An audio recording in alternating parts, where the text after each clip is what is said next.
Адамды бұзатын не? Тағы сол атақ, ақша, арақ, осы үшеуі.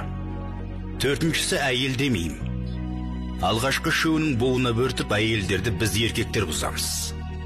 Қартайғанда адам соқа бас сорайып жалғыз қалады. Өйткені қыз күйеуге кетеді, ұлды келін әкетеді.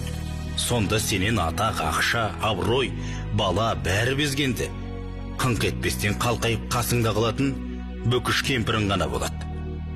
Адам боп сүрген аз дәуреніңді 50 жас па 100 бе бәрібір оны аяқтап, мәңгі келмеске бірге аттанар сенімді серігің де сол. Сол жалғыз серігіңе өмірде адал болмағаның өзіңе ауыр. Одан айырылып жалғыз қалғаның одан да қиын. Мұны еркектер ойлау керек. Бауыржан Момышұлы.